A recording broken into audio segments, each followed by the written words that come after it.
Hi, my name's Al Kahi. I'm the creator of the Google Meet attendance extension, mark as its icon, and I do stress that because there's several similar extensions with remarkably similar names, and so it does get a little confusing at times. So mine's talking about extension icon. You'll probably want to have the Google Meet grid view fix extension installed. It's the one that has this green 3x3 square icon. Similar, well, there's the grid view um, extension, the official grid view extension that has a black icon. And unfortunately, the creator of that extension has seemingly abandoned the project and hasn't updated his code in a number of months. And Google's made some changes that have broken things. And so this version of the extension is not working anymore. The green one, the fixed version, is the one that's working right now. And so if you do have this black 3x3 grid icon, you'll want to eliminate that, remove it from your system, or at least disable it. And you can do that. I've just right-clicked on the icon, and I'm going to choose the option to remove from Chrome, or I'm going to going in this particular case to simply disable it. This little toggle switch, the Google Meet Grid View turned on, and it turns it off. You may have noticed up in the toolbar here that the icon has disappeared. And see all of the extensions that are installed on my system, and add or enable or disable them, or even remove them on the appropriate buttons. Last but not least, while we're here, this update button will go to the Chrome Web Store and check to see whether any of your extensions have an available update, and then automatically bring them into the system when you click on that button. Normally, you don't have to do that. Chrome will periodically check to see whether or not an extension needs to be updated, and will actively go at that for you in the background. And so normally you don't have to do that. If there is an update and it hasn't arrived yet, you can come in here and click the update button.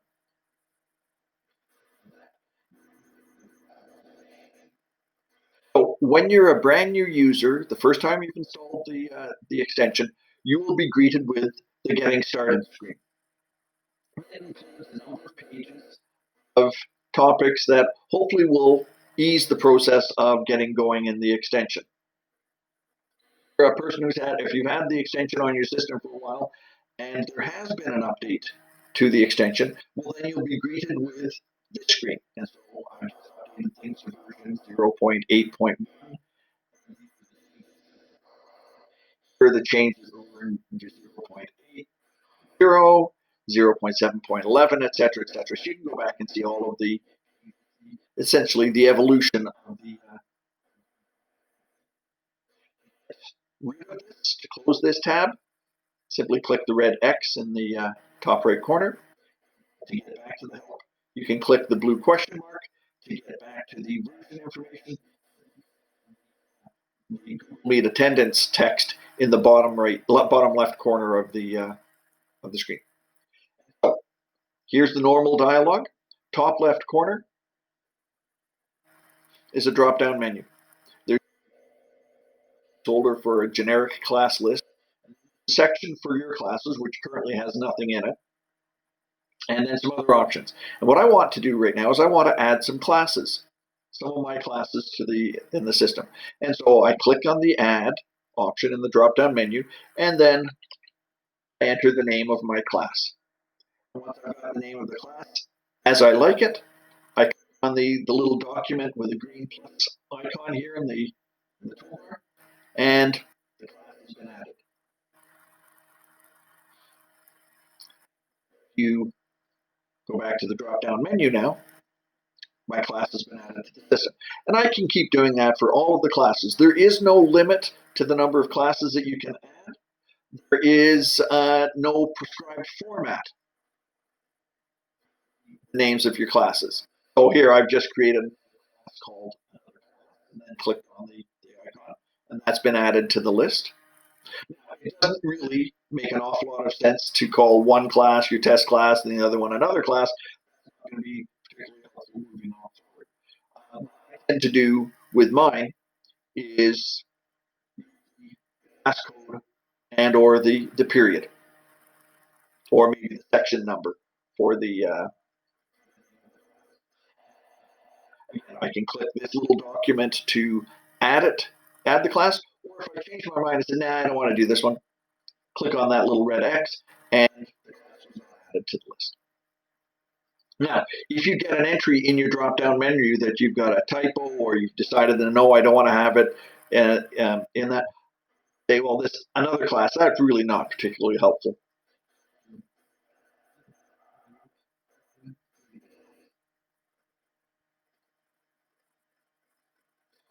By the way, a little pop-up dialog there that says, "Are you really sure you want to do this?" Because there is no. And so I said, "Yes, confirm. I want to actually do that." So I'm back down to just my test class right now. But you see, it doesn't take a particularly long time to add your classes and create the class names. How do you get the names into the class list is one of the most common questions. This field down below is fully editable, but probably the easiest way to get things going is to actually let the extension do it for you. And so what I'm off because you don't really want to see me. Notice that my class list is empty here. There, joining the meet. It's going to take a moment here to connect things and wake up. And you may have noticed on the previous dialogue that student 1 and student 2 had already joined the meet. Now, before I get to see that, there's a little log that you know, tips and such. Here's my, and miraculously, student 1 and student 2 have been added to the list because they were. And so as I joined the meet, it took a look around the screen and said, are there any other people here already? And are their names already in the list? Well, no, there was nothing in the list before. And so it automatically appended student 1 and student 2 mark to indicate to you that these names were not on the list, but they have been added now. Okay, I can go in, as I said, this is fully editable, so I can just go in there, delete that character. Where's my delete key? There's my backspace key. And when I tab out of this field, that question mark has been replaced with a check mark to say that this student is present. Now, in both cases, the question mark and the check indicate that the student was present. The question mark simply identifies the fact that this student joined somewhat unexpectedly. So is that correct? The question. I can also this little pencil with a pink eraser icon, and that will remove all of the checks and question marks, and then go around the screen and say, who's here? And there we see 1 and 2 both add this. So sorry, back step here. So as all of the students arrive, their names will automatically be appended to the list, meaning that you don't have to type them and you don't have to worry about the format of the names. The extension will automatically add them for you. The format of the names is determined by your IT team or your G Suite administration team in that user interface. And so I don't know exactly what it's going to be. Typically, in most cases, it's first name, last name. But I've seen some different scenarios, different presentations of names from other locales. So you may want to just use this opportunity to let the extension do the work for you, so that you don't have to type and then realize, oh, nuts, I've done it wrong, and have to go back and make a number of edits. So in this particular case, student 1 and student know that I've got some other students in my class, so I'm going to add student 3. Sorry, 3. And I also know that I have 4. Reality, you're going to have names in here. I'm just using generic placeholders. And so I can add these names here. These are the ones who I know are supposed to be there, but haven't arrived yet. And for a moment. Notice that there's no question marks or check marks beside them because there's nothing. Now, normally you don't have to do an awful lot with out of it an awful lot right now because I'm talking about the features and functionality. So usually you'll just start the meet. The names will automatically get added and marked present, as the case may be, or not if they're not there, and you don't have to worry about it. In fact, you can completely hide my attendance dialog by clicking this particular. Now dialog is gone. Now it's back. Now, when you're not actually doing anything in the dialog, it becomes opaque and kind of hides. You can also drag it wherever you want on the screen so it's somewhere that's not offensive. If I click within the field, it's up so I can see it. Minimizes itself and hopefully isn't a visual distraction on your screen.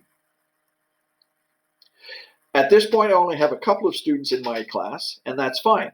And if you only have a small number of students in your class, fewer than 16 classes,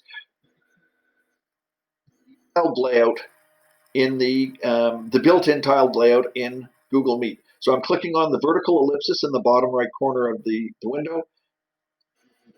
Out. Bink, bink, bink.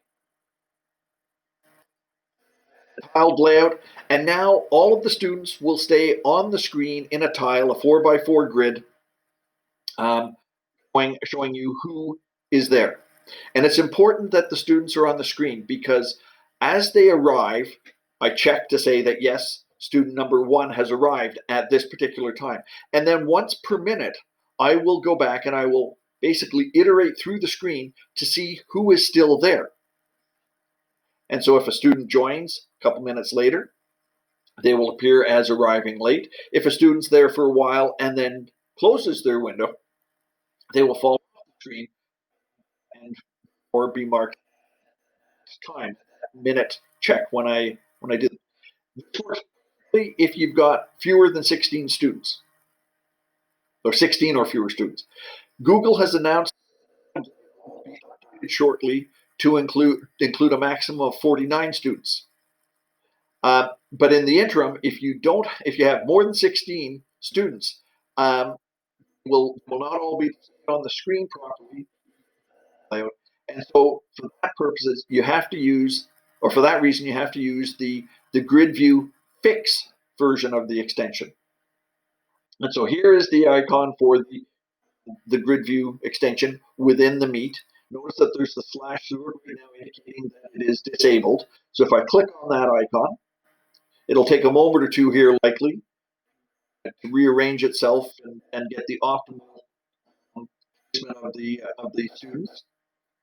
This menu, you want to include yourself in the grid. And if you do that, well, then you'll be marked present in the meeting as well. You may want to enable the grid view so that when you start your meet, it's automatically turned on and you don't have to remember to click on the icon. You do not have the show only participants with video enabled.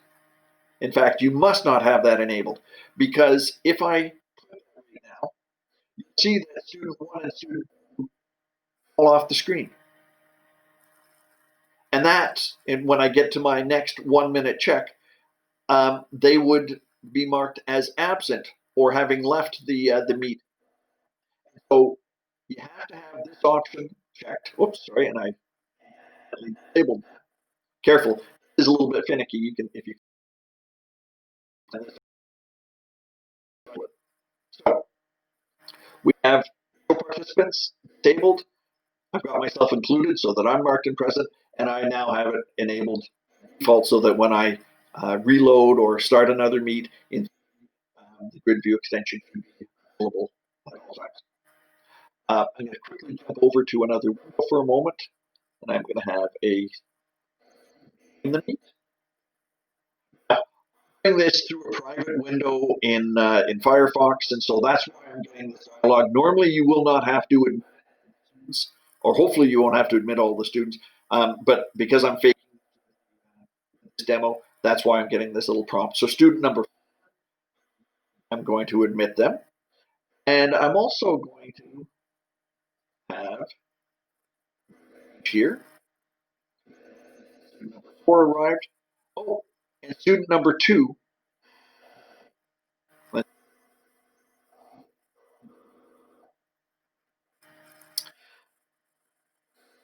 a dialogue, I have the check marks because student 1 and student 2 were there. Student number 3 I added, hasn't arrived yet. Student 4 arrived late, and then also got added to the bottom of the list because I had the include yourself in the grid view extension selected. And of course, because my name was appended to the list, I have the preceding question. So normally you don't have to spend anywhere near as much time as I have within this dialogue. Basically, you start your meet, the students will get marked present, it will automatically check to see if they're still there, and then you go on with your lesson. And once per minute, the extension will check to see whether your little angels are still in the joined from a phone. That's fine. They will be marked present. But if they switch out of the phone app, so if they change from the phone app, the Meet app on their phone to another app, they will actually disappear from the screen. So that's something to make sure that your students know that they have to, if they're connecting with their phone, they have to have the Meet app open, and it has to be the one active on the screen. So you've had your lesson, everything's gone well, the kiddos are great, we're done with our lesson. Oh, no, I'm not sure if you noticed, there was a little red highlight went around the icon.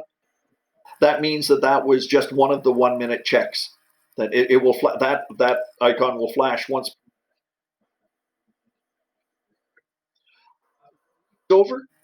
We simply click on the red telephone here, call to end the meet. See in the bottom corner of the screen, there's my CSV file has been created, HTML file has been created. So those have been automatically created for you. And they've been automatically created for you. Let me just drag this up a little bit. In my settings tab, by clicking the gear icon, save HTML file and the autosave CSV file selected. You can change these as you please. There's a number of other settings there that we can talk about later, perhaps. So the file has been saved automatically to your downloads directory as specified in your browser. That's the only spot that I am allowed to automatically create a file. It's a browser security thing. It prevents hackers from going in and overwriting things in your system. And so security is very specific about that. If you're auto creating a file, it goes to the downloads directory. I click on the HTML file. Here is for my class. So student number 1 and 2 were added to the class. Student number 3, added at the start of the class. Student number 3 never appeared, so they're here highlighted. Student number 4 joined late. Students 1 and 2 and I were marked absent because I turned off the video. Remember that show only participants with video option? I turned it off, and so they fell out of the screen. And that's why they were marked in this particular interval. Basically, don't play around with that setting. And so here we have the output. The green indicates when the student was there. The caps indicate when they weren't. So in this case, student number 4 joined us quite late. If I click on the student names, a little bit more information about when the students arrived and how long they were in the meet. If I double click on this column heading, the names get hidden. If you're showing people and want to divulge your student names, you can turn that off. The drop-down menu here. Right now, this class has had a meeting on August 27th. the next time I have a meet, another entry will be added to this, and you can actually automatically jump between those two meets. There's some logging information that's included in this particular document, because if I jump back to my meet window and go to the settings tab, notice that I've got this logs checkbox turned. Normally, you don't want that turned on. Um, if you're having problems and you want me to take a look at things, then you might want to select that. So there it is in the HTML file, and you can see all the stuff that's going on, and that will help me perhaps track down.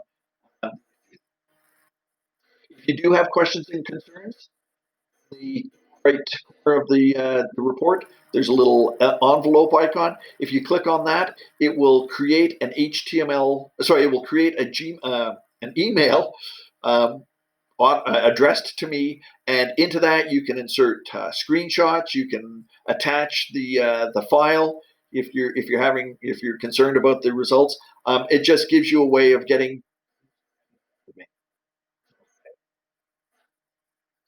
over to this screen here. That covers things in a relative nutshell. Um, you add your classes, and then you start your meet, and really shouldn't have to do very much after that.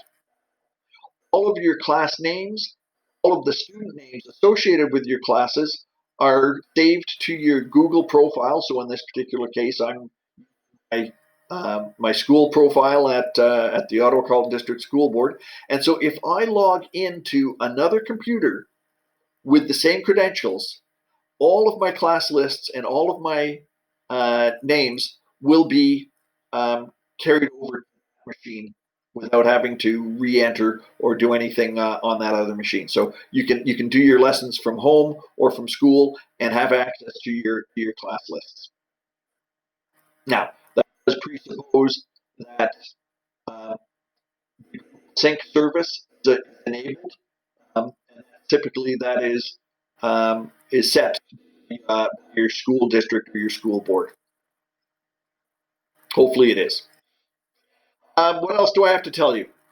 If you are going into a professional services um, meet or a staff meeting where you don't want to take attendance, click on the slider toggle button at the top here, and now the attendance extension is turned off. And if you join the meet, none of that functionality will be enabled. About the settings, we've talked about we can delete the class, we can see all of the names in the class, all the check marks, and just get back to that. This is a fully editable field, so you can type, you can copy and paste your names. The way I showed you adding the names was really a combination of allowing the extension to add them and then manually inserting myself. And, if you've got them in a CSV file or if you've got them from your application, just paste them into this field and all will be good. There is an option, settings tab, will allow you to create a backup, and this is really just a just in case kind of scenario that you do have a a version in case bad stuff happens. And so if I click on the button, you'll see that linked to my host directory. Thank you, and let me know if you have any questions.